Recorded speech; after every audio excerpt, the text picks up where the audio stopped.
Comprar mesa, filantropia familiar, o poder da influência. Convido ao palco Dr. José Luiz Egídio Setúbal, presidente e instituidor da Fundação José Luiz Egídio Setúbal.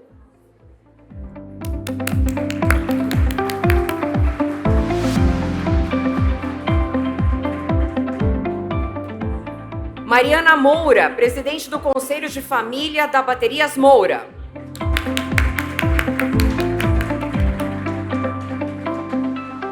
Rodrigo Piponzi, cofundador da MOL Impacto.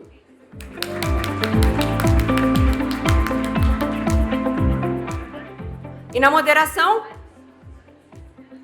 Nalva Moura, gerente de Relações Institucionais e líder do coletivo Pacto das Pretas, no Pacto de Promoção da Equidade Racial.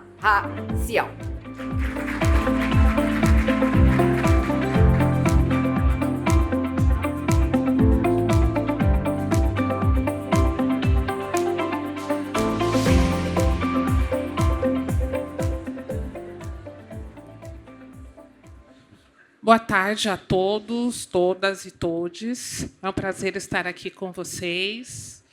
O nosso tema aqui é de extrema relevância. Nós vamos falar hoje sobre filantropia familiar, né, o nosso papel, a intencionalidade. Eu sou Nalva Moura, sou gerente de relacionamento institucional na Associação Pacto. Quando fala em filantropia, é um tema que é da minha essência, né, desde que eu me vejo enquanto mulher na periferia, atuando no impacto e desenvolvimento humano, é algo que cruza a minha vida, né? Então, eu vejo que neste painel aqui, eu estou nesse lugar representando as organizações que estão aqui presentes, que dialogam cotidianamente com vocês, para que a gente possa efetivamente fazer a mudança necessária, né, que o nosso país precisa.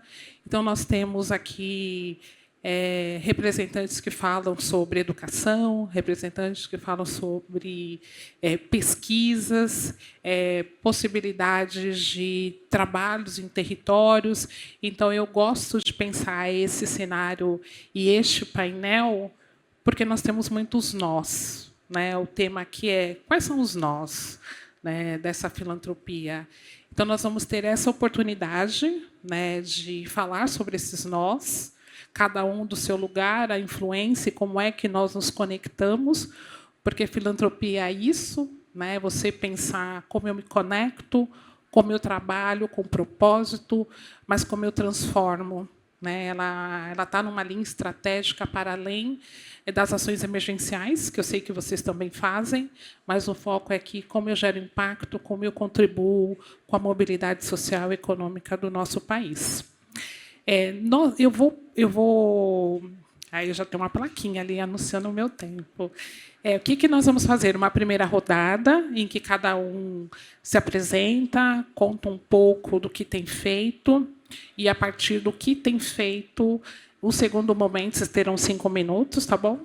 No segundo momento, uma interação com as pessoas que estão aqui presencialmente, mas também com as pessoas que nos acompanham online. Combinado? Então, qual que é o meu pedido aqui para a gente começar? Eu vou passar aqui para o José Luiz, vou começar por ele, para que ele possa contar sobre a sua experiência profissional, o papel que tem feito na filantropia familiar. Boa tarde a todos e todas. Bom, eu sou instituidor de uma fundação que leva o meu nome. Ela tem 14 anos e trabalha basicamente com a saúde infanto-juvenil. A minha vida, vamos dizer, de terceiro setor, ela começa quando eu tinha... Eu sou pediatra e, vamos dizer, fui um pediatra de bastante sucesso profissional, mas, quando eu tinha mais ou menos 40 anos, eu senti vontade de fazer alguma coisa na área social. E fui buscar essa coisa e acabei comprando o Hospital Sabará, que é um hospital infantil. Na época era um pronto-socorro bem pequenininho, e através dessa, eu acabei comprando esse pronto-socorro para sustentar uma ONG. Eu conversei com meus filhos, que eram adolescentes na época, e falei, olha, vou pegar essa parte aqui da minha fortuna e vou dedicar essa parte da minha fortuna para filantropia. E foi isso que foi feito. Esse investimento, o Dr. Marcos lançou um livro aí de filantropia de risco. Ele, na época, me aconselhou bastante, porque eu chamei ele para montar essa fundação, e foi um investimento de risco, porque fazer um hospital pediátrico era um investimento de risco. Só que esse hospital deu muito sucesso e, hoje, todo o investimento... Esse hospital instituiu essa fundação, foi o capital inicial dessa fundação, e todo o resultado dele vai para o endowment dessa fundação. E essa fundação tem uma perenidade garantida, é um dos maiores endowments do Brasil, e se dedica à pesquisa, à advocacy e assistência em saúde infantil. Ainda tenho 2 minutos. Então, e, além disso, a gente faz muita pesquisa sobre filantropia, e tem uma outra atividade que a gente faz, que está no programa até, eu ia esquecendo, que é um outro endowment porque nesse meio tempo eu acabei sendo provedor da Santa Casa de São Paulo e acabei fazendo um endowment de bolsas para alunos de medicina. São bolsas restituíveis, e é um endowment que também tem bastante sucesso e é uma atividade bem legal. Obrigada, José. Acho que falar de educação, falar de pesquisa, é pensar sempre no desenvolvimento, né, das nossas crianças, mas principalmente de como é que a educação ela é a nossa principal estratégia, né, de transformação da sociedade. Então, obrigada aí pela contribuição. Eu vou passar agora para a Mariana Moura, tem o mesmo sobrenome que eu. Eu gosto muito do Moura, e eu entendo que é forte, né? E o José acabou de falar da experiência dele com criança, você traz toda uma história. Eu penso sempre em continuidade. Então, nós falamos de criança, agora você traz um olhar sobre a atuação de vocês para a juventude, olhando para uma região que nós também sabemos que chega pouco recurso. Exatamente. Então, eu sou Mariana Moura. Atualmente, eu estou como presidente do Conselho de Família na estrutura de governança do Grupo Moura, Baterias Moura, como a gente é mais conhecido. Nossa empresa, como nem sempre as pessoas sabem, mas nós estamos em Pernambuco. As nossas principais fábricas estão a 180 quilômetros de Recife. E foi nessa cidade de 70 mil habitantes hoje que a nossa empresa foi fundada. E foi fundada pelo meu avô, e minha avó sempre foi extremamente atuante no campo social. Ela tinha, há mais de 30, 40 anos atrás, essa consciência já da filantropia estratégica, mesmo sem conhecer esse conceito ou essa terminologia. E aí nós criamos um instituto, formalmente, há 10 anos atrás, a partir, né, e para desenvolver ações que ela já tinha iniciado, da forma, né, definir uma estratégia, definir objetivos. Então, também contamos aí, nesse início, em alguns momentos, com a ajuda do IDES também, para desenhar a nossa estratégia, em outro momento, para rever a nossa estratégia. Então, o Instituto ele tem 10 anos, ele faz 10 anos agora, e atua, como Nalva colocou, com foco na juventude. O que nos motivou a focar no jovem, na juventude, a gente começou até se inspirando nas pesquisas voltadas para a primeira infância, que falavam sobre aquela janela de desenvolvimento tão importante, né, que todo mundo conhece, até os 3 anos ou até os 5 anos. Mas derivados dessas pesquisas também mencionavam a importância de uma janela fundamental de desenvolvimento que se dá na juventude. Então, a gente resolveu focar aí, para fazer um pouco também diferente, vamos dizer assim.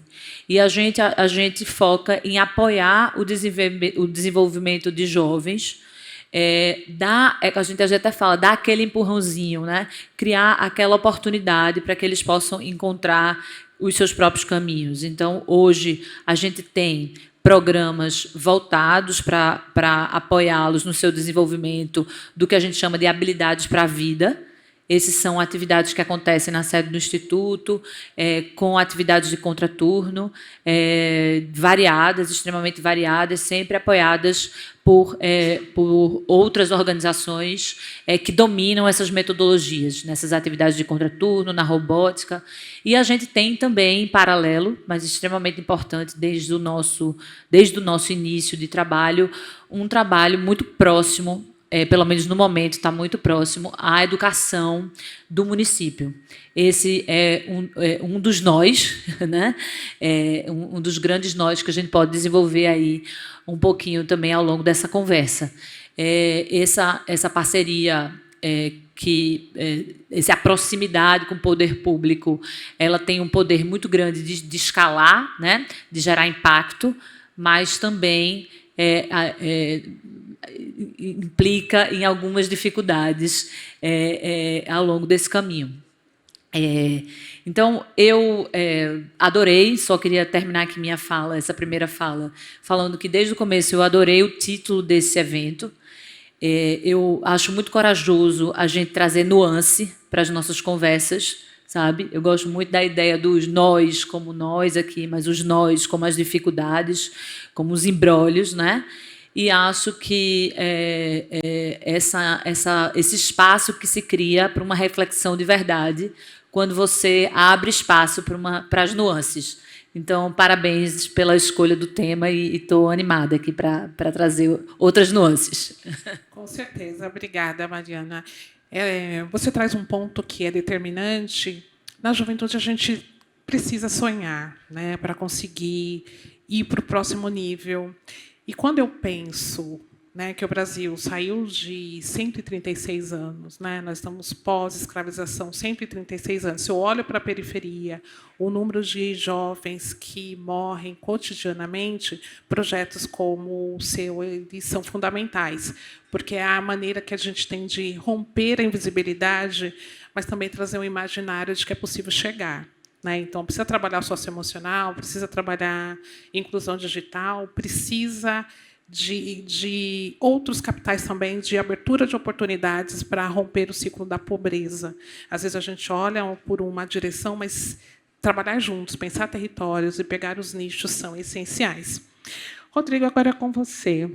A gente tem se encontrado em outros lugares, parceiro aqui do Pacto, tem discutido com a gente tem discutido filantropia também antirracista. Queria que você contasse um pouquinho dos nós que você tem desatado ou contribuído para desatar e atuação no Instituto. Obrigado. Haja nós, né, para desatar? Nem me fale. Boa tarde a todos e todas. Obrigado, IDES, pelo convite. Eu gosto de contar um pouco, né, do que eu ando fazendo, de como foi essa trajetória, misturando um pouco os o quês com os porquês, né?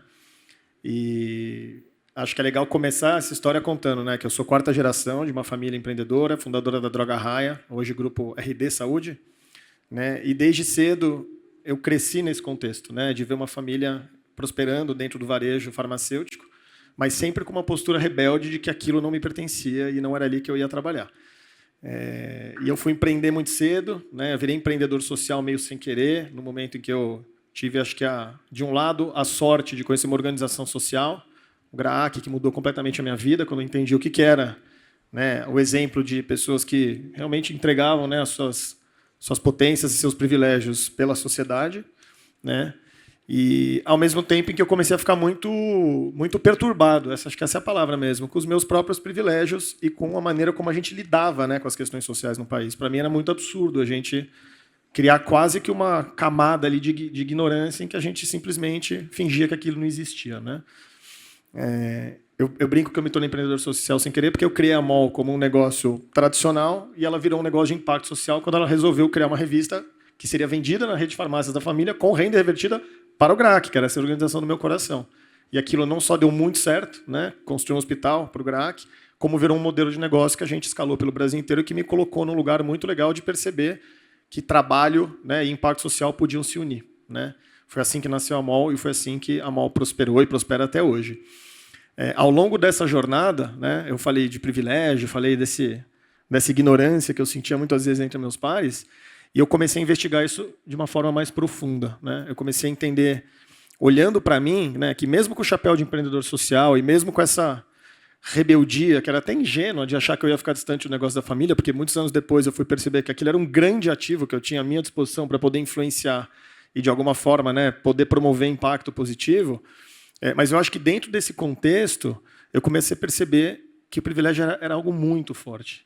Era algo que realmente podia ter ótimos usos e péssimos usos. E eu resolvi, né, adotar o caminho de investigar isso positivamente.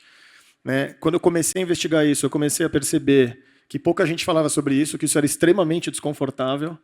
Foi numa mesma época em que, de um lado, eu estava conquistando reconhecimentos importantes pelo meu trabalho, né, até do Fórum Econômico Mundial, que foi uma coisa que eu falei, nossa, eu nunca imaginei que isso pudesse acontecer na minha vida. Mas, ao mesmo tempo, meu pai chegou para mim e falou, eu queria criar um instituto. E eu falei, mas você quer criar um instituto do quê? Ele falou, não sei, mas eu quero criar um instituto porque eu quero construir um legado, eu quero que a nossa família entenda, né, o valor que ela tem para esse país. Então, a gente foi investigar, foi atrás disso, criou o Instituto ACP, que é um dos chapéus hoje que eu atuo com muita força, que é um instituto focado, né, no fortalecimento institucional das organizações sociais. Né, eu posso discorrer um pouco mais sobre isso. Um trabalho que a gente realmente entendeu que era onde a gente podia colocar, né, tudo que a gente tinha de valores e de potências como família a favor da sociedade. Né? E acho que, para fechar a fala, né, eu comecei pelo chapéu da MOL, onde eu sou hoje presidente do conselho, vim para o chapéu do IACP, onde hoje talvez exerça a maior parte do meu tempo, e aí eu entendi que sim, eu deveria estar próximo e deveria ter papéis muito mais fortes dentro do próprio negócio da família, da RD Saúde, que não é tão familiar hoje, mas ainda tem a família, né, dentro do pool de controladores. Hoje eu tenho um orgulho de estar dentro do Comitê de Sustentabilidade, Comitê de Investimento Social, enfim, poder participar da construção, né, da estratégia de uma empresa que tem mais de 60 mil funcionários, mais de 3 mil lojas, mas que realmente pode influenciar muita coisa. Né? Então, eu falo que eu gosto de falar dos porquês, porque eu acho que na hora que eu me vejo hoje com esses 3 chapéus, né, o de empreendedor social, o de filantropia familiar, o de grande corporação, eu acho que é a partir daí que a gente começa a entender a força que a gente tem de poder criar pontos, conectar, né, essas pontas, e aí sim começar a pensar em como desatar esses nós de forma estrutural, sistemática, e não ficar só enxugando gelo. É um desafio gigante, mas eu acho que, aos poucos, a gente vai entendendo, né, como encontrar e, especialmente, como usar todos os capitais que a gente tem. Porque, muitas vezes, a gente tem uma mania de pensar que filantropia é dinheiro e que o que a gente pode fazer é só botar recurso financeiro. E outro dia eu ouvi de um dos maiores empresários desse país, que é um dos maiores filantropos desse país também, ele falou, eu cheguei num ponto da minha vida que eu percebi que meu capital reputacional é infinitamente maior do que o meu capital financeiro. E estamos falando de muito capital financeiro. Então, acho que essa é uma virada muito importante que eu busco muito dentro da minha vida e que eu posso falar também um pouco mais. Muito bom. Obrigada. Eu tenho um carinho todo especial pela família, pelos projetos. Eu tive o prazer de cruzar com vocês em 2018, 2019, uma das pessoas está até aqui comigo. E é interessante que, às vezes, você está num lugar, é importante falar desse meu lugar de ONG, às vezes você está num lugar, chega um filântropo, nem sempre você acredita que vai chegar para transformar, que às vezes você recebe cheio de viés, uma possibilidade. E eu tive a oportunidade de receber uma conexão, a Ju está aqui, depois eu tive a oportunidade de ter a Rosalia no território, que às vezes você acha que é só dinheiro, não, a pessoa precisa ir para o mão na massa, entender como é. Eu acho que a filantropia ela tem este lugar estratégico, né? Você falou de privilégio, eu considero que entra clima, que entra contexto, e quando a gente faz esse ciclo, efetivamente a gente coloca as discussões num lugar totalmente diferente. E tem uma outra coisa que a Ju me falou uma vez, que foi: onde seu braço não chega, o meu chega. Então, eu também tive a oportunidade, o Beija me apoiou, nós tivemos outras ações pensando nesta rede, né? Vamos desatar nó e vamos colocar um a cada momento. Eu agora vou abrir para a plateia, fazer uma pergunta para cada um de vocês, depois a gente volta para cá. Acho que é legal a gente fazer essa interação para entender, a partir do que vocês estão produzindo. Nós falamos de capital intelectual, nós falamos de capital político, nós falamos de estratégias, de atendimento direto. O que é que as pessoas que estão aqui interagindo conosco querem saber da realidade, da atuação e deste compromisso de propósito e ação que vocês estão desenvolvendo? Vamos lá, quem deseja fazer uma pergunta, tem ali atrás. Olá, boa tarde. Meu nome é Helena Monteiro. Eu faria uma pergunta para os três, para o painel como um todo, né? No sentido que a gente está falando da influência da filantropia familiar e das estratégias, das intenções, e a gente vive um dia a dia de uma dicotomia no sentido de pensar em transformações sociais, mudanças sistêmicas para um país melhor, e, ao mesmo tempo, uma necessidade de atender imediatamente demandas que precisam ser olhadas imediatamente. Então, a minha pergunta para vocês é essa: vocês têm essa pressão e vocês têm uma estratégia para lidar, ao mesmo tempo, a longo prazo com a mudança sistêmica, mas também atendendo o imediato, que às vezes pode ser descartado simplesmente no Brasil como algo assistencialista, mas ainda a ajuda imediata é necessária, né? E, aproveitando uma segunda perguntinha, se alguém puder falar, José Luiz mencionou que apoia a pesquisa acadêmica, né? Eu, como diretora de Harvard aqui no Brasil, não posso deixar de falar da importância que é a gente apoiar o conhecimento, a produção de conhecimento e projetos que são baseados em dados, em fatos, em conhecimento. A Mariana mencionou o trabalho de primeira infância, que se baseia muito na produção acadêmica sobre esse desenvolvimento infantil. Então, queria ver como é que vocês olham a questão de apoiar a pesquisa acadêmica no Brasil, de usar essa produção de conhecimento como base para apoiar os projetos filantrópicos. Na sessão anterior se falou, por exemplo, na importância de apoiar os alunos da USP, de poderem cursar e estudar, mas a USP, além de formar alunos ou formar pessoas, produz conhecimento, e quem que apoia isso? Então, aí duas perguntinhas para vocês. Obrigada. Só me faz a gentileza de falar seu nome, só para a gente fazer a conexão contigo. Eu acabei repassando e não pedi o nome e a instituição, por favor. Helena Monteiro, eu sou diretora executiva da Universidade de Harvard, aqui no Brasil. Obrigada. Vamos começar por você, Mariana. Falar em pesquisa acadêmica, eu já me animo, assim, porque algumas conexões que eu fiz quando o último painel acabou, e até agora com a fala do Rodrigo também, eu quando conversei sobre esse painel, um dos temas que eu fiquei com vontade de falar, e a Tice também deixou uma deixa, é que, na minha própria pesquisa de doutorado, eu pesquisei o desenvolvimento de novas gerações em empresas familiares. E um tema que se tornou crítico ao longo da minha pesquisa, que talvez eu nem tivesse a consciência de que ele seria tão importante para as conclusões que eu tive, foi exatamente o tema do privilégio. Ou seja, qual é a consequência, né, no desenvolvimento de uma pessoa que vive numa situação de tanto privilégio e numa realidade de tanta desigualdade. E tem uma coisa aqui que a gente está falando e que talvez só a Marlene tenha tido a coragem de falar com tanta clareza. Porque a gente reconhece os nossos privilégios, a gente reconhece, toda hora a gente está dizendo, eu reconheço meus privilégios. Só que privilégio não é uma coisa neutra. Privilégio, ele é um mal sistêmico. Quando a gente tem um privilégio, a gente está gerando desigualdade, a gente está gerando uma opressão. Então, assim, às vezes isso é meio tenso de falar, e eu acho que a Cida diria que faz parte de eu estar rompendo o pacto da branquitude, né? E ao falar alguma coisa que rompe um pacto com o meu próprio grupo, eu fico, né? Isso causa uma certa ansiedade. Mas eu acho que, desculpa, não era uma resposta à sua pergunta, mas eu me senti com muita vontade de trazer esse assunto. E acho que é extremamente relevante, mas eu vou deixar para os outros responderem a importância de investir em iniciativas acadêmicas. Vamos lá, Rodrigo? Eu vou pegar a primeira pergunta, o doutor José Luiz pega a segunda, combinado?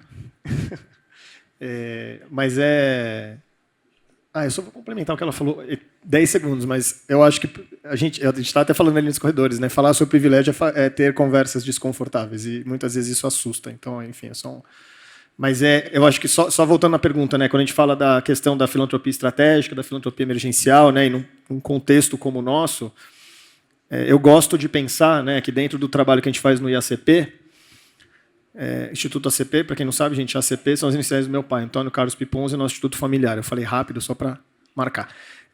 Tem uma questão importante, né? Quando você trabalha com desenvolvimento institucional, você cai exatamente nesse lugar. Porque você fala, putz, muito legal, a gente vai financiar, então, 3 anos, 5 anos, 10 anos, né, com recursos flexíveis, para uma organização realmente se entender, se desenvolver, investir em comunicação, investir em estratégia, em teoria de mudança, em tudo isso. E aí vem uma tragédia, e aí muda todo o rumo do que você estava fazendo, porque aquele recurso que você tinha ali alocado para isso, ele tem que ser aplicado imediatamente em questões que estão ligadas à sobrevivência da organização e, obviamente, das pessoas que são impactadas. E aí, quando você começa a entender essa dinâmica, é que você entende que é impossível no Brasil a gente escolher uma coisa ou outra. Que, na verdade, tudo é sobre a maneira como a gente consegue ter jogo de cintura para lidar com isso, criar relações de financiamento em que haja consistência, confiança, para a gente poder lidar com isso, porque não adianta eu carimbar a verba e numa emergência falar, então, você não pode usar esse recurso, porque senão isso, aquilo. Né? Então, tem muita flexibilidade, que eu acho que tem que partir da cabeça de quem financia no Brasil. E eu acho que esse é um grande desafio. Ao mesmo tempo em que a gente tem que entender como equilibrar e como trazer mais recursos. A gente vê a capacidade que o Brasil tem de mobilizar. Se a gente pegar a pandemia, batemos todos os recordes de doação no Brasil. O Rio Grande do Sul, agora, não tem os dados frescos na cabeça, mas a gente sabe que a gente bateu o recorde de mobilização. Então, a gente tem essa capacidade. A questão é como a gente lida para criar estratégias dentro das filantropias, sejam elas familiares, corporativas, o que for, para que a gente possa quase que institucionalizar esse tema. Eu não tenho que ficar escolhendo. Eu gosto muito de trazer o exemplo da própria RD. Né? A Gil esteve no palco mais cedo falando sobre isso, mas como a gente conseguiu construir uma estratégia mais institucionalizada para falar de emergências. A gente mudou a teoria de mudança da área de investimento social privado para entender o papel que emergências tinha no contexto de uma organização que está investindo muito em filantropia estratégica. Então, essa conversa ela tem que ser mais escancarada. Ela não pode ser uma coisa, eu escolho uma coisa ou outra, o tempo todo ficar nesse dilema. Não, a gente tem que entender que as duas coisas coexistem e construir estratégias sólidas para isso. Agora, eu acho que tudo parte do que eu falei no começo da minha fala.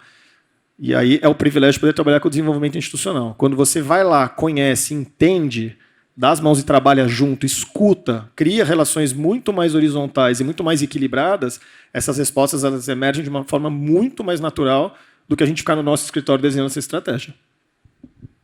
Obrigada. José? Bom, obrigado, Helena, pela pergunta. Primeiro, acho que você sempre... As duas coisas são importantes. Evidentemente que num país super desigual como o Brasil, você precisa das duas coisas. Você não pode deixar da coisa emergencial, né, porque tem pessoas passando fome, então você tem que atender o emergencial, como você tem que pensar no longo prazo.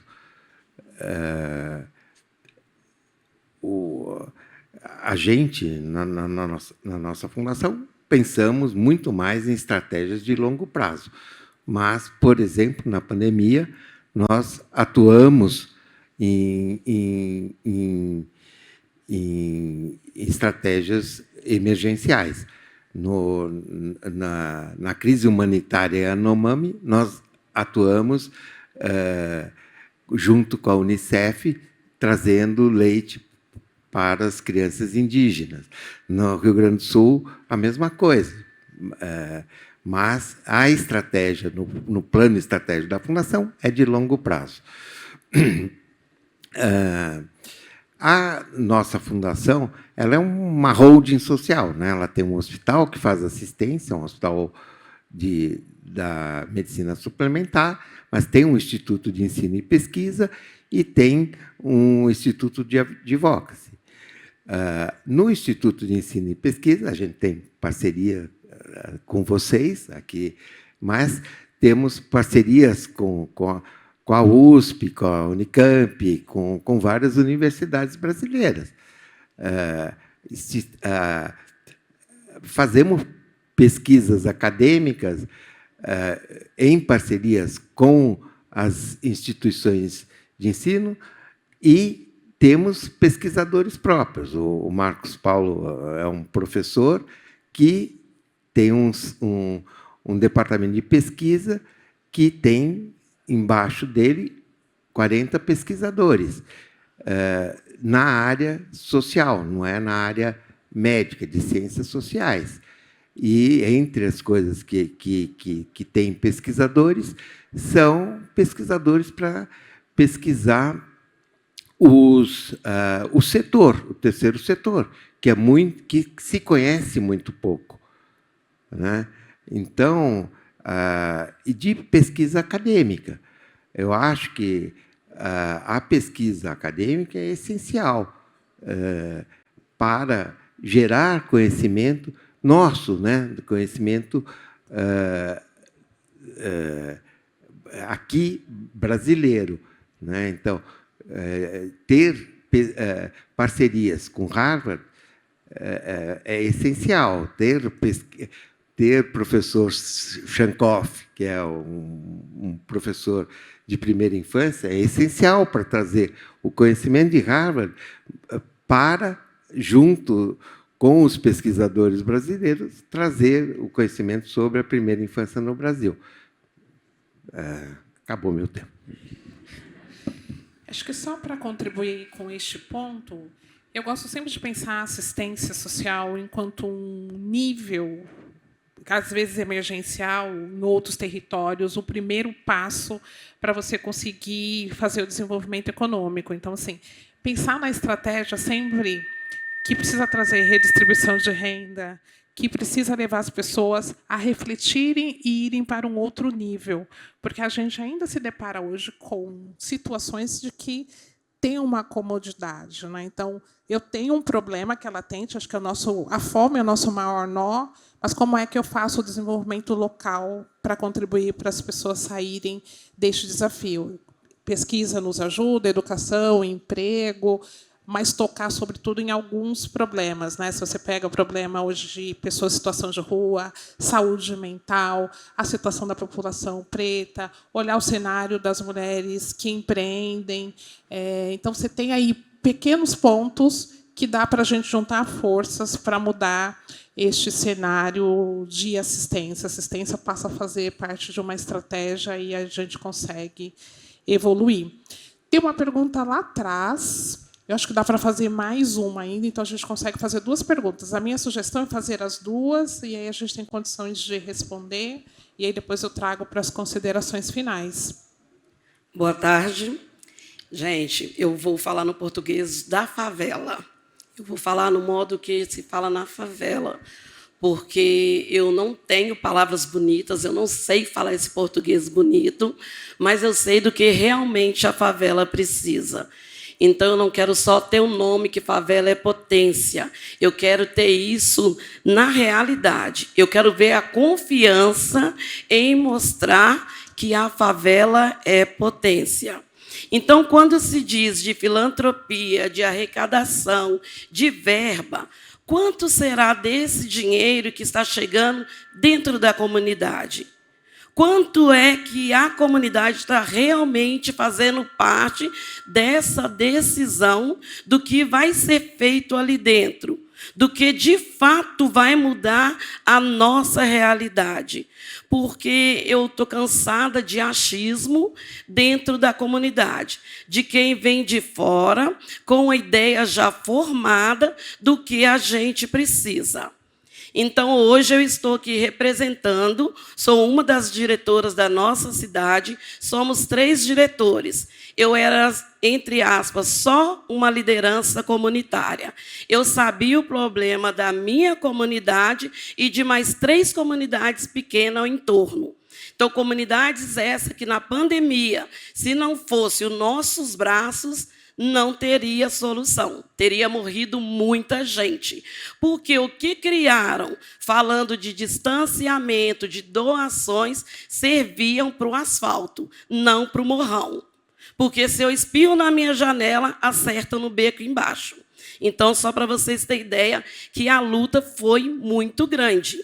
Em meio a isso, eu criei o movimento Catira, eu cuidei das mulheres, porque a mulher é muito mais do que come, ela também é o que se olha no espelho. Fui muito criticada por isso. Aí chega a nossa cidade, a instituição, me convida para ser presidente, junto com mais 2 pessoas. Então, eu acredito que hoje, sempre, além do dinheiro, nós de periferias temos que ter o direito de também estar ali na diretoria para poder ter nossa voz ouvida. E digo mais, não sou laranja. Eu tenho poder de fala na instituição Nossa Cidade. Então, a minha pergunta é, como vocês irão fazer para que essa verba chegue, de fato, nas mãos de quem sabe o que precisa dentro do território? A sua pergunta ela é perfeita, até porque nós sabemos os nós. Nós não falamos aqui de discussões burocráticas, mas você tem aí uma série de aspectos, mas a filantropia é isso, precisa confiar nas pessoas que estão lá na ponta, mais do que prestar conta do recurso, é pensar na evolução. Vamos, Rodrigo? Sim, vou adorar responder. E obrigado pela intervenção, acho que ela é muito importante, especialmente nesse espaço aqui. Eu vou tentar ser breve, porque eu podia ficar meia hora falando sobre isso, mas a gente, há alguns anos, dentro da nossa lógica de apoiar organizações, a gente resolveu apoiar organizações territoriais, periféricas. E eu costumo dizer que isso mudou completamente a vida da nossa organização. A Érica está aqui, a Kika, que é a nossa diretora executiva, ela lembra do dia que eu virei para ela e falei, Kika, eu acho que talvez a gente tinha que ser uma organização que só financia organizações periféricas.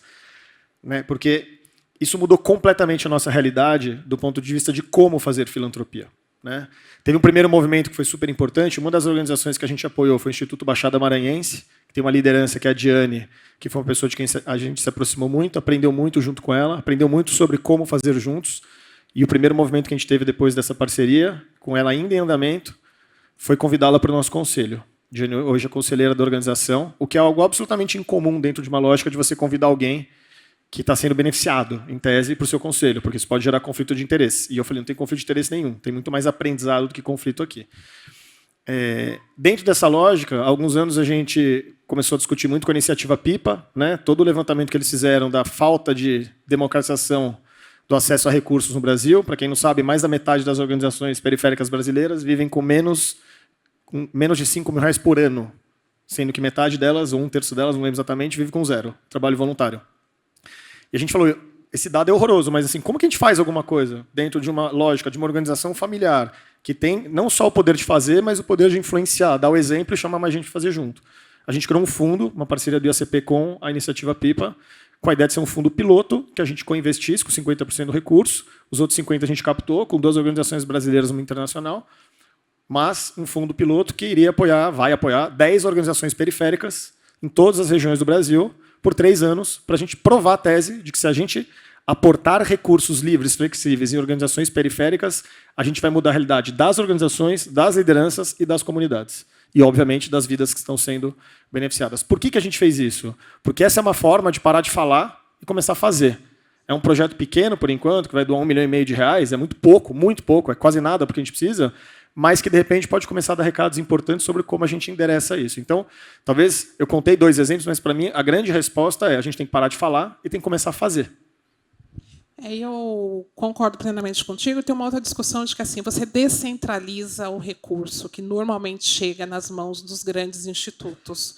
Nós temos, na periferia, pequenas instituições com muita governança, fazendo milagres praticamente sem dinheiro. Então, acho que é um bom alerta aqui, né? A gente naturaliza algumas coisas, a gente prefere algumas instituições, mas as pequenas, né? Hoje eu atuo num projeto com uma pequena instituição também, e a gente tem feito muita diferença, né? Então, aqui uma dica para vocês. Vamos lá, Mariana, quer fazer o comentário? Vamos, sim. Eu acho que também a provocação foi extremamente válida. Nosso instituto é um instituto relativamente pequeno, ele atua localmente, né, numa cidade também pequena do interior de Pernambuco, mas eu diria que mesmo assim, esse ainda é um nó. Assim, saber otimizar, eu acho que um grande desafio de uma ONG, de uma organização, né, de um investimento social, é saber administrar esse recurso que chega na ponta. É não desperdiçar o recurso se autogerindo, né? Eu acho que esse é o grande desafio. Quanto está chegando, de fato, para as pessoas na ponta, né? Eu acho que esse é uma constante busca. Assim como alguém trouxe até o exemplo que as empresas buscam lucro, eu acho que nós, organizações do terceiro setor, buscamos esse impacto, mas precisamos sempre estar buscando essa otimização de como é que esse recurso está chegando nas pessoas. E eu acho que esse é o grande desafio, né? Ainda, de fato, o recurso é muito concentrado. O recurso que vem diretamente da filantropia, o recurso que vem via Lei Rouanet, também termina sendo extremamente concentrado, né? Então, esse eu acho que, de fato, é um nó importante que a gente continue debatendo. Acho que a sua questão é muito relevante. A nossa fundação não tem uma atuação especificamente periférica ou para as periferias, embora atuamos também nas periferias. Temos programas em parceria com a Fundação Tito Setúbal, bem grande, na Zona Leste de São Paulo, no Jardim La Pena. Temos parcerias com a PIPA, temos parcerias em periferias na região norte e no sertão. Mas eu queria também dizer o seguinte: quando nós fazemos pesquisas que vão dar subsídios para políticas públicas, elas vão atingir as periferias também. Quando nós fazemos pesquisas que envolvem, pesquisas acadêmicas que envolvem a saúde pública, elas também vão atingir as periferias, indiretamente, mas vão atingir as periferias, embora não seja uma atitude diretamente para a periferia, né? O Brasil é muito desigual. Quando você faz uma ação para uma causa racial, vai atingir a periferia. Mas, quando você faz uma atitude de inclusão para uma criança com uma necessidade específica, ou para uma criança com autismo, não é uma necessidade específica da periferia, mas atinge toda uma população. Eu entendo a necessidade da periferia, mas tem outras necessidades que também precisam ser atendidas. Muito bem. Acho que pensando nas necessidades, né, que precisam ser atendidas, eu vejo que a gente tem hoje dois, né, aqui nessa roda a gente está falando de dois nichos, né? Você tem algumas discussões que são antigas, de saúde, de trabalho, e tem outras que nos últimos 10 anos, a gente tem conseguido falar muito mais, que é sobre justiça racial, sobre o lugar da mulher, igualdade salarial. Nós estamos nos minutos finais, né, desse nosso painel. Então, à luz destes nós que nós temos, né, essa chamada que a gente tem feito para as pessoas se engajarem cada vez mais, seja na transversal, seja no ponto direto, eu queria que vocês, né, fizessem as considerações falando deste lugar de influência de vocês, né, como vocês estão olhando aí um futuro muito próximo, pensando nessa justiça que precisa ter. Vamos começar agora pelo Rodrigo.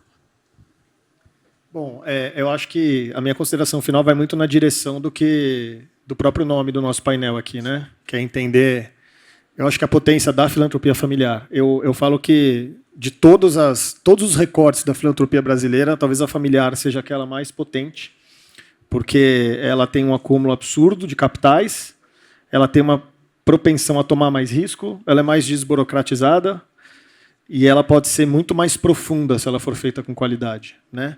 E eu acho que quando a gente pensa nisso tudo, na hora que a gente consegue fazer o exercício como indivíduo, como família, de se conectar com aquilo que nos move e entender que tem, sim, muitos lugares dentro desse universo da filantropia familiar onde a gente sente que a gente pode fazer diferença, eu acho que é ali que a gente consegue destravar. E acho que entender este poder de influência, entender este lugar que a gente pode realmente agir, é uma questão importante. Então, talvez a grande mensagem aqui para a gente poder pensar juntos é de que maneira a gente consegue dar escala para essa filantropia familiar no Brasil, de que maneira a gente consegue, cada um, entender, né, a capacidade que tem de influenciar pares. Isso foi uma coisa muito importante na nossa vida como instituto, entender que não era só sobre financiar, era sobre influenciar nossos pares, né? E, a partir disso, especialmente, como que a gente pode colaborar como famílias e trabalhar em conjunto com as comunidades, com as pessoas, com os territórios, para gerar soluções. Eu acho que isso parte de uma humildade, parte de ter as conversas desconfortáveis,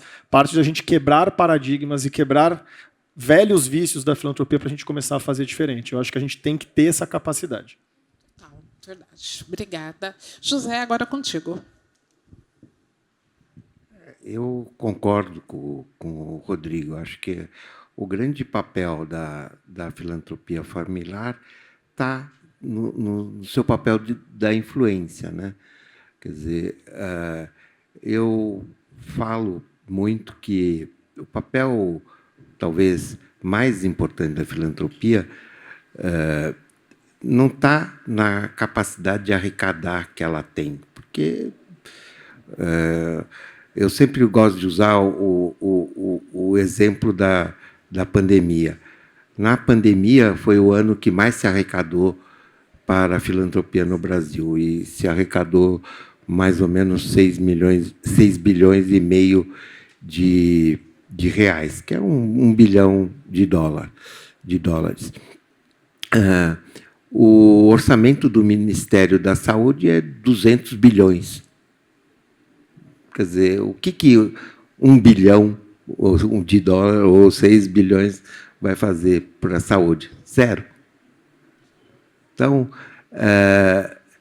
não é a filantropia que vai salvar o Brasil, a desigualdade ou as coisas. Mas é isso que o Rodrigo falou, é a capacidade de interagir, de fazer a interlocução entre os diversos setores, né? É a capacidade de ligar a academia, o setor privado com o setor público, é a capacidade de influenciar. Esse é o papel da filantropia. E o papel da filantropia familiar, porque normalmente é uma família influente, nos 3 setores, esse é o papel importante da filantropia familiar. Ao meu ver, essa é a minha opinião. Obrigada, Mariana. No primeiro painel, o mediador ele nos perguntou se a gente achava que o mundo estava bagunçado, né? E eu acho que o mundo está plenamente organizado para gerar desigualdade, para gerar injustiça social, né? Existe um sistema organizado que gera essas injustiças e essas desigualdades. Então, eu acho que o nosso papel é exatamente bagunçar esse sistema organizado que está gerando injustiças. E, para isso, a gente precisa também tomar consciência e estar disposto a abrir mão também dos nossos lugares de poder, né? Eu acho que um grande problema e um grande nó da filantropia, seja ela familiar, mas especialmente a familiar, é que a gente acha que sabe o que é que o outro precisa, né? E normalmente a gente chega ali com essa crença de que a gente pode e sabe o que é que o outro precisa. Então, eu acho que vamos também estar disposto a nos desorganizar, a abrir mão desse lugar, né? Acho que as pessoas trouxeram aqui a importância da escuta. Eu acho que muitas falas mostram como a gente precisa se envolver de fato no campo, ouvir as pessoas, né? Para que essa filantropia não, como na fala da Marlene, não venha a ser mais uma ferramenta de perpetuação aí dessas relações de poder, né? Desses privilégios. Eu acho que essa a minha fala final aqui. Obrigada, Mariana. Eu concordo com vocês, né, os olhares aqui. A gente está chegando no final. Eu tenho trabalhado bastante olhando para a filantropia, pensando no investimento social privado e equidade racial, pensar no investimento social privado, pensar na periferia, são estratégias determinantes para todas as pessoas que estão aqui.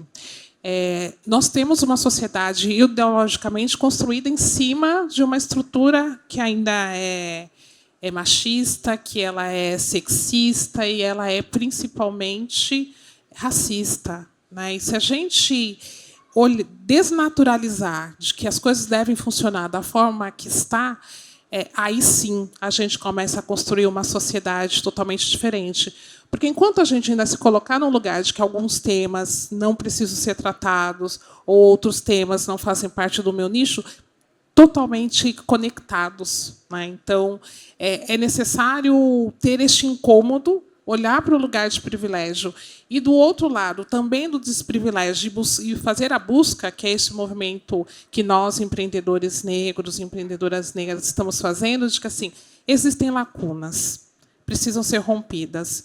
E no romper, sobretudo, nesta redistribuição de renda. Nós não estamos falando, e é o que vocês trouxeram em mais de um painel, né? Eu não quero mais pensar somente no acúmulo de bens. Eu preciso pegar parte deste bem, colocar num outro lugar, porque automaticamente todas as pessoas vão ganhar e o nosso país ele estará efetivamente no outro nível. E nós queremos estar aqui para ver, não é isso? Nós estamos falando de futuras gerações, mas o futuro é hoje. Então, falando do hoje, entretenimento, cultura, lazer. Hoje eu trabalho com crianças. Acho que a gente tem que pensar esses cenários para que a gente comece a ter comportamentos totalmente diferentes e ter atitudes intencionais de transformação e não somente de estou fazendo no modismo, né? Então, acho que é isso. A Associação Pacto, então, a gente trabalha com o SG Racial, a gente trabalha diretamente com o IDES e com outras instituições. O convite para vocês, para quem não conhece, também somar esforços conosco para que a gente esteja aí no Brasil afora com a agenda de equidade racial em todos os lugares. Obrigada pela oportunidade. Obrigada a você.